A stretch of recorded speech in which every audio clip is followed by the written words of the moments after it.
Well, hello everyone. It's Patricia Warby from Alchemy Therapies, and welcome to the final recording of this year. And just wanted to thank you all for listening, for subscribing. Those of you who have, don't forget, if you like my content, please do click the button below.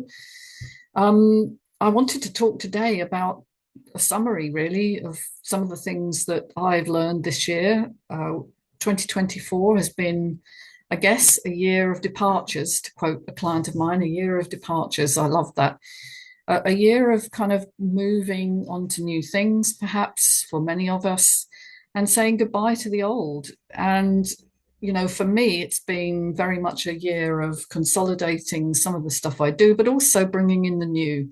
I do think if you understand that bringing in novelty into your life is one of the most important things to keep it vivid and feeling fresh, then we constantly have to accept that change is inevitable. And the best we can do really is to accept that and to embrace it. And so for me, what's about to happen is I'm going on a profound plant medicine healing journey in January, which I'll be documenting elsewhere.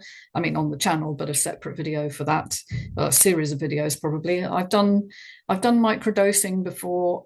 This is a different thing. This is a facilitated journey, which I will no doubt reveal things. It will reveal things to me.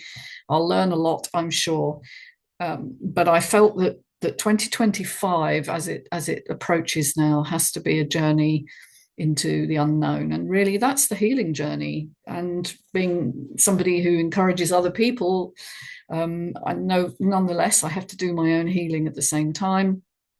And I have felt for a long time that there's something in the way of me embracing the next step, whatever that is, whether that's working in the psychedelic assisted therapy field or perhaps in the more quantum biology arena. I do believe that everyone can heal if they're willing to do the work and they're ready to accept uncertainty, because uncertainty is the big thing when you're working towards healing.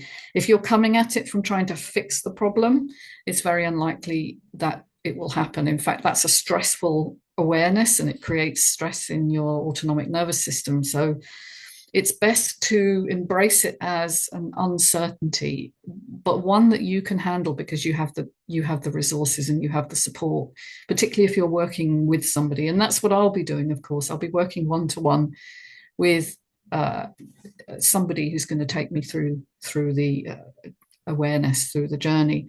And it's a ceremony. It's very much asking, requesting, opening up. It's not about control and fixity. It's about letting go of control, actually, in order to receive whatever messages are coming in from, a higher awareness. Maybe you could call that God if you're religious. You could call it a higher power. You could call it universal intelligence or the quantum field.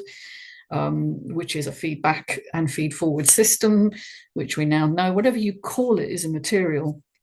There is information that you can access from not just your earlier experiences, which are stored in implicit memory, but also from the experiences of the people that went before you. And, you inherited the genes from them, but you also inherited, let's say, patterns of belief, patterns of behavior, because epigenetically, there are certain traits in both in your genetics, in your electromagnetic field, and in the what shall I call it, the fascial liquid crystal matrix that you're composed of, which self-organizes at the moment of your conception. And so there's so much information in this system that may not be yours and maybe a pattern that you've inherited. And so it's really, really important to understand that the healing journey is not just about finding the answers to your questions in terms of, if I have the information, I can solve the problem. It's about opening your heart to accessing something that you may not even be aware of, and to receive that information as something profound, something spiritual, something mystical. And I know that's very difficult for people with a scientific mindset to take on board. I've recorded fairly scientific videos here on my channel, and I still get people who want fixity, who want peer-reviewed, journal corroboration of what I'm saying. And well, sometimes there are, sometimes there aren't. People like me, I have some publications because I've worked in conventional science all my life. But most of what I've learned in the last 10, 15 years is not yet fully peer reviewed, because it's just not something that's being researched in the mainstream scientific milieu. So, it's not that the information isn't there and that we can't use it. It's that because it's not yet accepted as mainstream, it's very difficult to pin it down and to say, look, this randomized controlled trial proved what I'm saying about extrasensory perception, or the idea that we can pick up memory from previous generations. It's a very, very challenging idea for a lot of people. And all I can say is I was there in the same boat, really disbelieving any of this for 30 years. And it's only as I've come to work with people and begun to witness the transformations that occur when we tune into this, and to see that whether I believe it or not is completely immaterial. It still works. All right. So I could join the skeptic, group and say, well, yeah, it can't exist because there's no scientific proof yet. But I see it with my own eyes. I hear it with my own ears. And I feel actually the energetic shift when I work with people. So, either I trust my own instincts and my own awareness through senses, which is what we're given, or I become a permanent skeptic and just say, no, it's rubbish, and you can't possibly believe that. Your choice, absolutely your choice. If some of the things I'm saying are challenging, well, yeah, they should be. They should be.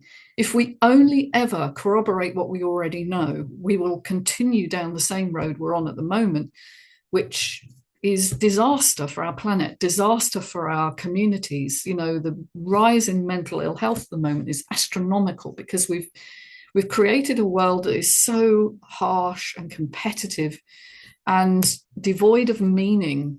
It's so narrow in its focus. We've lost our stories. We've lost our connections to past generations and the knowledge base that they had. We've lost the idea of myth and journey in our lives. The archetype, if you like, which Carl Jung, was very, very involved in developing his archetypes.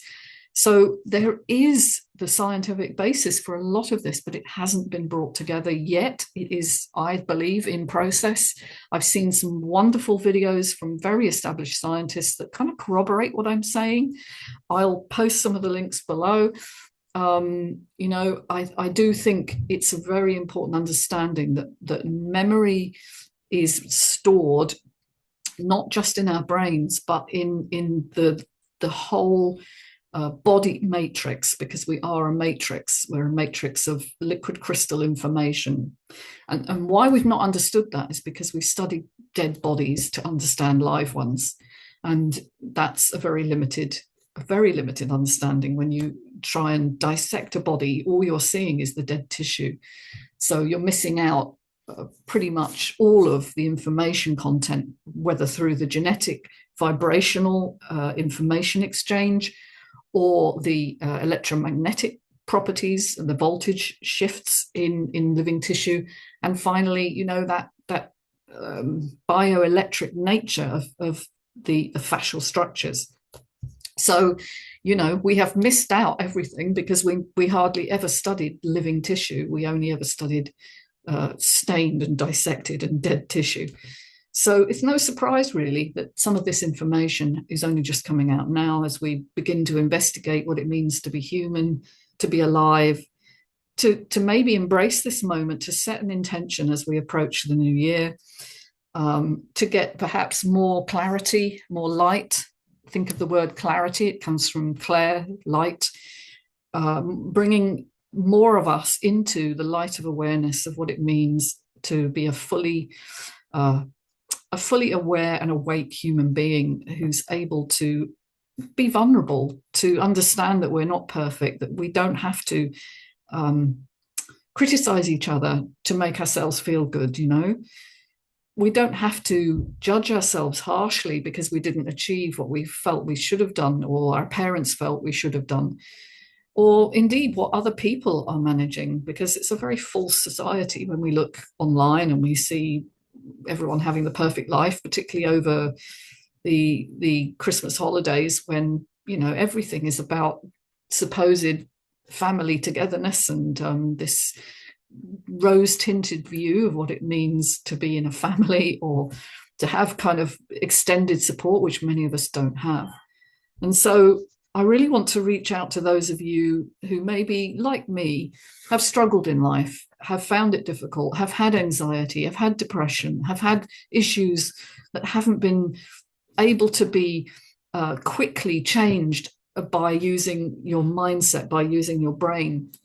Some of these things have to be processed in completely novel ways, through feeling sensations, through allowing yourself to be witnessed in the eyes of another person who's able to carry that for you a little way until you're able to carry it for yourself.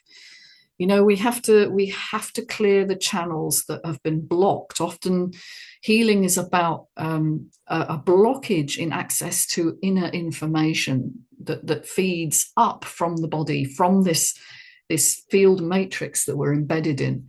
And so I know some of this sounds like woo-woo nonsense or magic, perhaps the bad form of magic, perhaps, as Richard Dawkins, I'm reading his book at the moment, one of his books, which he talks about 3 different kinds of magic. And he loves the idea of awe-inspiring wonder, which is what he believes the human experience should be, understanding who we are, how we fit in the world, and not the kind of conjuring trick or the kind of the stuff that you don't really understand, but you just call it magical. So, I veer probably in between those 2 states. I have a lot of awe about the world we live in. I love the fact that science helps to explain that. I think we're at a great crossroads at the moment. It's a transition point, perhaps, in our evolution. But I also think we need to embrace the uncertain and the mythical and the magical in order to come back to perhaps some deeper sense of connection with story, with ideas that we don't yet fully understand. This, after all, is the basis of, I guess, sci-fi or fantasy, which is huge because people need myth and story. They need ways that access unconscious processing, not just conscious processing, in order to make meaning out of things. And we've gone far too far down the road of narrowing everything down, of limiting our awareness, of being, really, really fixed on being right rather than being open. A lot of what I say could be wrong. It could be, but, I'm asking the question. I'm allowing myself to remain curious about this world. And a lot of the comments I get are from people who are simply not. And so if you're one of those people, don't stay, go away, go somewhere else. If you're not willing to at least engage with this new awareness that's coming, this science and spiritual connection awareness, then this channel isn't for you. And you can go and argue with other people who like to be right too. And, fill your boots. That's great. Wonderful. If that's what you enjoy doing. Me personally, I like to remain open-minded, and I'd rather be curious and open than correct the whole time. I'd rather learn from my misunderstandings and learn to grow in new directions that I previously hadn't even contemplated. So that's where I'm coming from. Let's get out of the toxic nature of social media. Let's create something beautiful here. If you agree with me, please subscribe. I am so sick of watching people tear each other to bits on social media. It is so unnecessary. Please, please, above all things, be kind. Take care, everybody. Have a great Christmas holiday and see you in 2025. Take care. Bye for now. Bye-bye.